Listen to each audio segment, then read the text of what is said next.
Whoops, I have to be in it myself.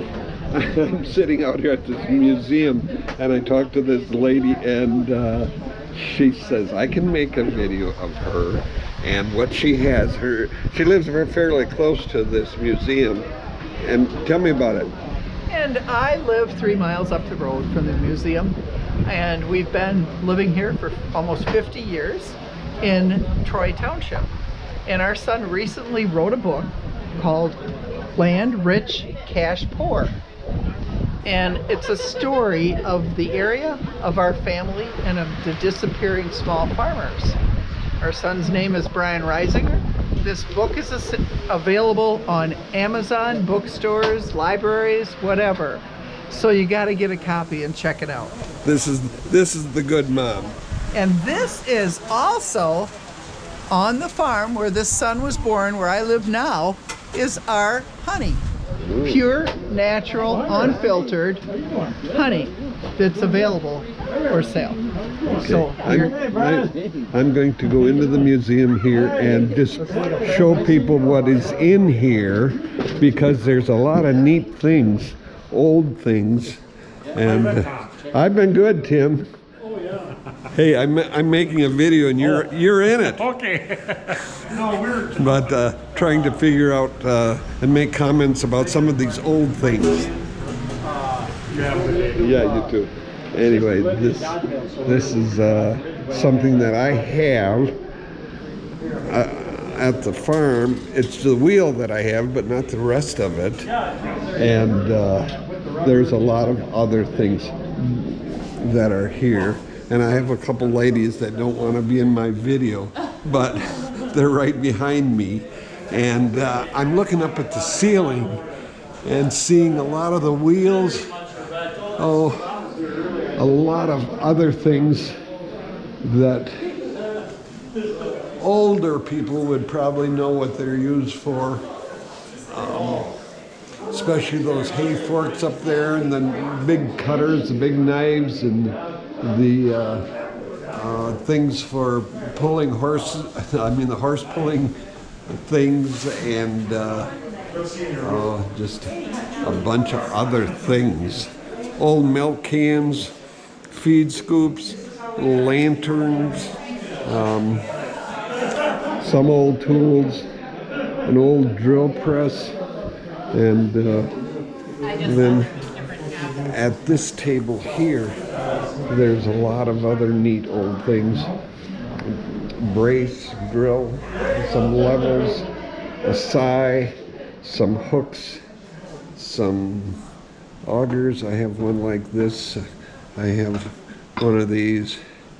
I don't have one of those, but I have an old saw, and there's just a lot of neat things here. Some horseshoes that I've never used, and an old, it says the Easy Wash washing machine made in New York, 1912. So it's interesting at this museum.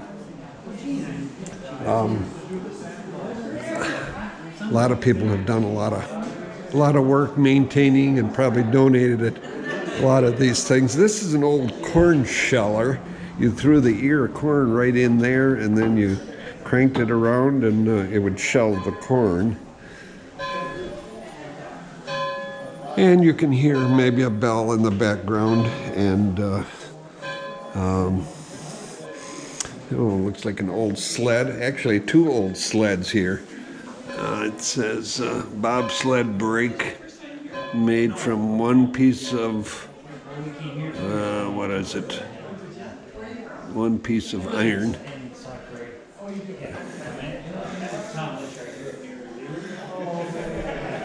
Anyway, it is an interesting museum, and probably, I don't know the hours or when they're open, but I'm just on this farm tour here today, and again, looking up at the ceiling on the other wall.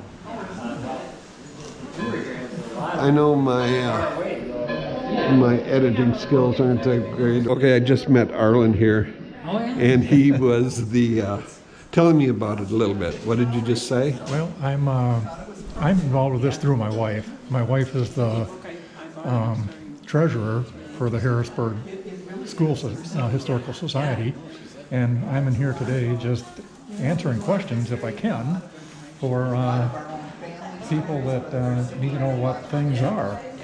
I don't know what everything is, but I try to lead them in the right direction. So did you grow up in the area? Actually, my wife grew up in the area. Okay. I grew up, our address was Cross Plains. Okay. So not too far from here. Right, out in the country. Yep, in the country. I grew up on a farm. Okay, and what did you do on the farm? Well, we had, cows, pigs, geese, chickens, most everything like that. Crops. We had, the farm that I grew up on was in my mother's family since 1847. So it was quite an old farm. We had an old farmhouse built in 1867 and 3-story stone, 2.5-story. So it was built by my great-great-grandfather. Okay. So that's where I grew up. Oh, you was? So it was a nice house. It was a cold house though. Yeah. Hard to keep warm. I know this won't show on my video, but way off in that direction, I'm looking at that house way over there. Mm-hmm. What is that? Well, that's part of the art tour. Okay. I'm not sure what it is myself. I guess there's a name for it, except I don't know what it is. So, yeah.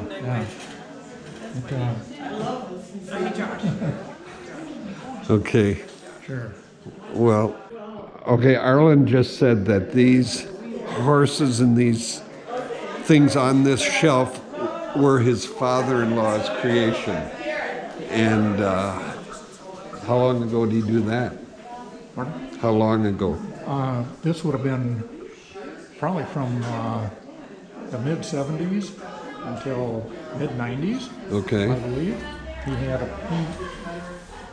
These are a sampling of what he all did. He did buggies and sleighs, all other types of implements, cultivators, close to 500 items he did. He probably grew up with horses a little bit? Yeah, this was all from memory. He was born in 1905. Okay. So this was all from memory and from what he worked with when he was a kid. Yeah. Okay. 2000 or 1995, I think it was. But anyhow, this was his hobby for many years. The horses went out in the 1940s, I think, and certainly in the 50s. Right. But his memory is what is going into his creation of these things. This is a hay loader. Yep. Hay loader and wagon, obviously. Right. So. I remember sitting on a wagon when hay was loaded like this. Sure. Yeah. John Anderson's, right? And, my dad had a photo. My dad wanted his stuff.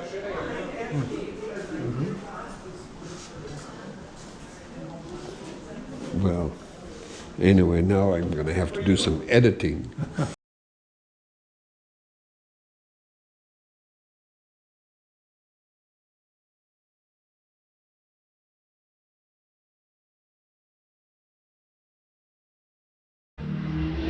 Okay, I'm still here at this museum and looking at an old telephone. We have one similar to that at home. I've seen pumps like that. I do have a scale similar to that one right there. And this is the kitchen. They have this all set up as a kitchen. And right next to it is the bedroom. Dresser, old dresser, a Bible, glasses, clocks, knives, watches, fur coat,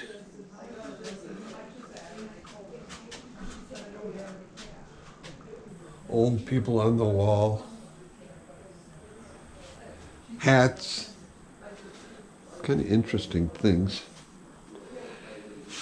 and an old Singer sewing machine, and an old rocker I have used at different times. And in the display here at the kitchen, a lot of things. I think that's a rug beater or a beater of some type for dust removing. And here's an old stove and some old irons. People don't iron so much anymore, and different cooking utensils and a lot of different old bottles and a lot of different things here. And an old cupboard. Here they have at least 4 different grinders of some sort. This one, that one, and those 2 on the left. And down below here is a sausage stuffer. And on this wall you can see, hopefully you can see it, I'll run my camera up and down and sideways, and lots of different old tools, not tools, but utensils that people used for in the kitchens.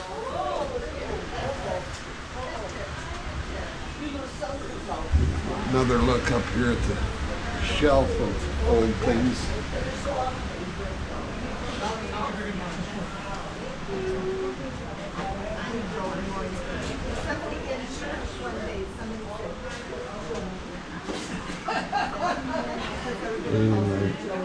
Oh, this is a thing they use for making sauerkraut.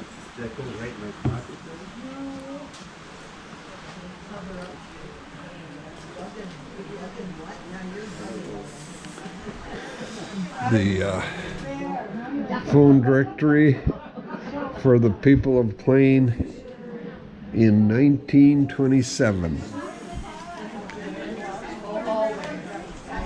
Almost 100 years ago. And this is what I guess they wash clothes with. Anyway. This is the old Harrisburg, I think it's Harrisburg schoolhouse, and it's preserved.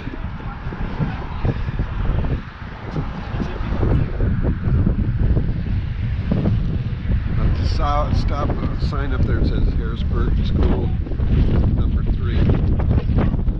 GoPro, stop recording. Okay, I'm walking into this old school, and it's preserved with what do you call it, the piano and the place where the school teacher was, and the blackboard, some of the, what is it, old typewriter, an old world map, and just some things that are in this museum.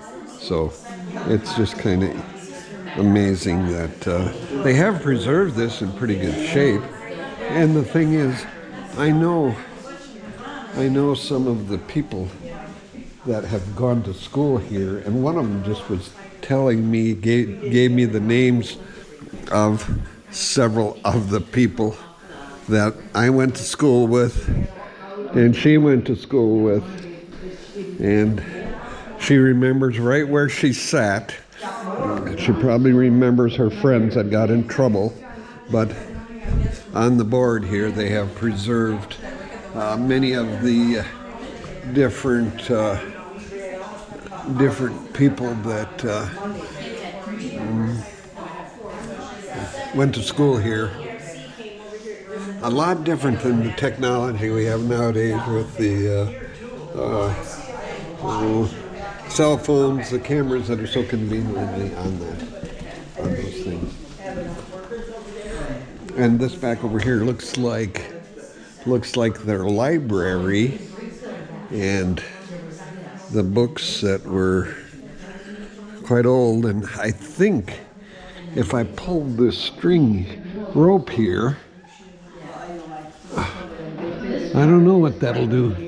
You're getting quite a few people that don't go to school here because they are getting kind of old.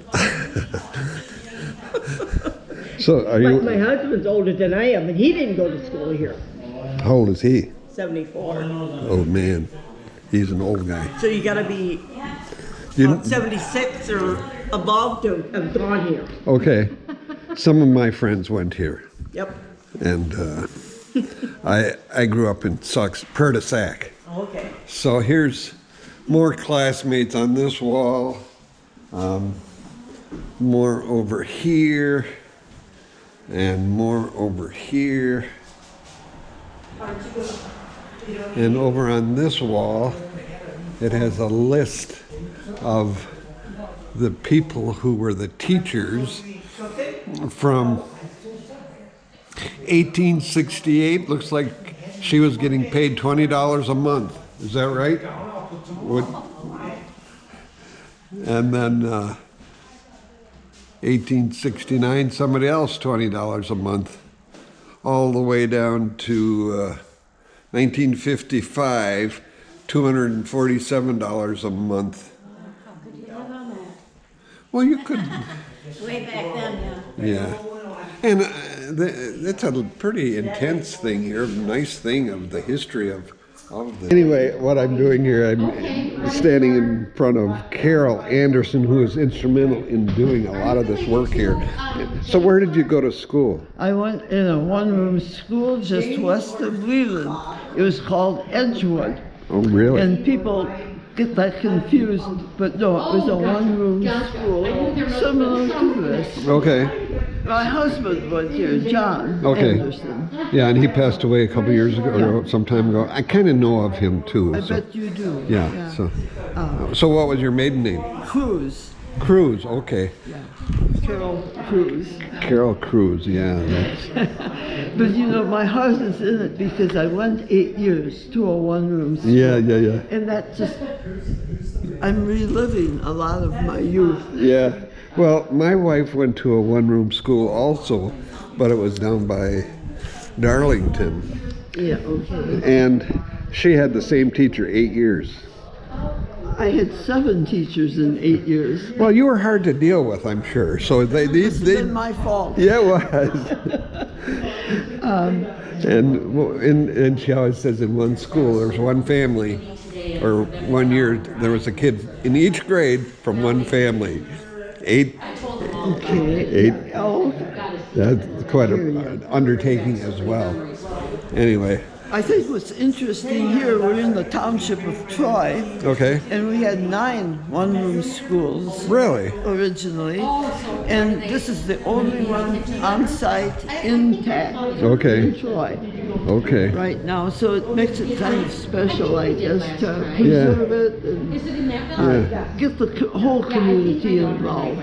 It is an interesting place, and I know I was here last year, but I didn't make any recording. Okay, and maybe I don't know how much you've heard already, but it was built in 1892, this building, Okay.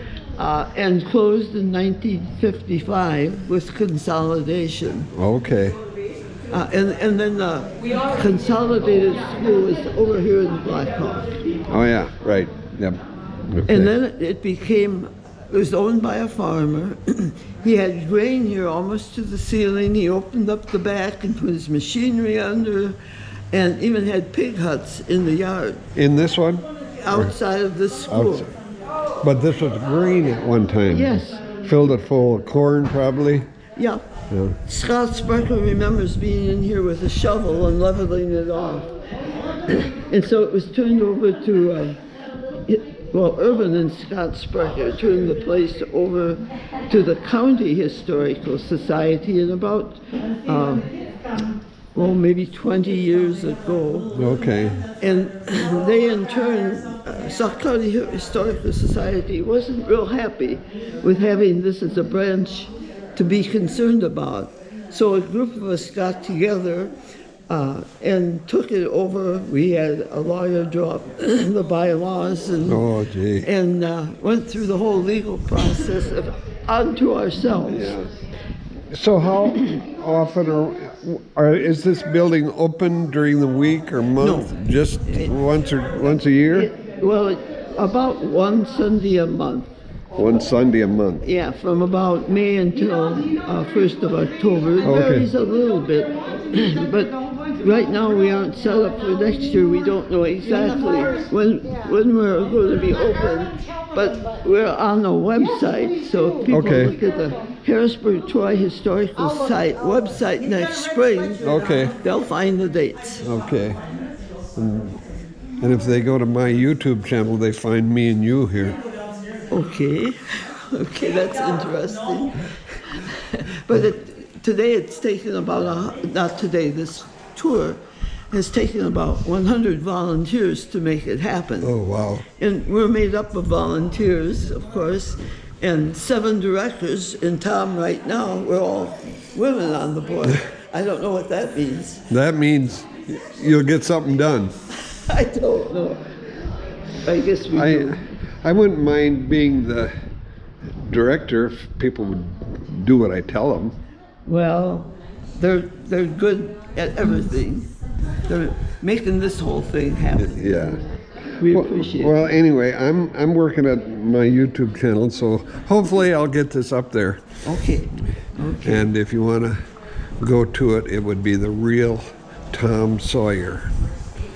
Not Huck Finn. No, Okay. I grew up in the other side of the river. I Like, remember that yeah. kind of, yeah. Anyway, Okay. Well, good talking to you, Tom. good talking to you, Carol. Thanks for coming out here. GoPro, stop recording.